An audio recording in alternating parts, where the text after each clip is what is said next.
بسم اللہ الرحمن الرحیم۔ محترم سامعین اور ناظرین، محرم الحرام کا مہینہ شروع ہے۔ محرم کے مہینے میں روزوں رکھنے کی بھی کافی فضیلت ہے،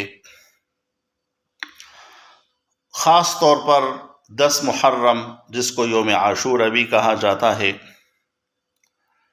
اس روزے کی تاریخ کیا ہے، اس کا پس منظر کیا ہے، یہ کب سے شروع ہوئے ہیں؟ تو حدیث شریف سے معلوم ہوتا ہے کہ نبی علیہ السلام کے نبوت سے پہلے مکہ میں جو ہے قریش وہ روزہ رکھتے تھے عاشورہ کے دن، اور نبی علیہ السلام بھی اس روزے کا اہتمام فرمایا کرتے تھے۔ پھر جب نبی علیہ السلام نے ہجرت فرمائی مدینہ منورہ کی طرف، تو وہاں کے یہود بھی اس دن روزہ رکھا کرتے تھے۔ نبی علیہ السلام نے وجہ پوچھی کہ کس وجہ سے آپ لوگ یہ روزہ رکھتے ہو؟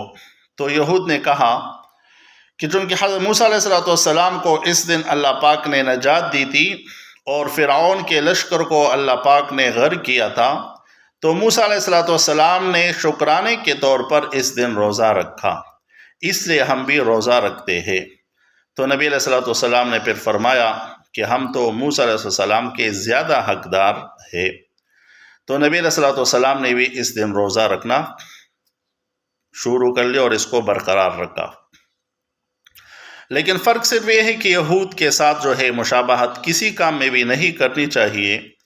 تو نبی علیہ السلام نے فرمایا کہ اس کے ساتھ 9 محرم کا روزہ رکھا کرے، 9 اور 10 کا، یا 10 اور 11 کا روزہ رکھنا چاہیے مسلمانوں کو، تاکہ یہود کے ساتھ اس کی مشابہت نہ رہے۔ تو یہ اس کا پس منظر ہے۔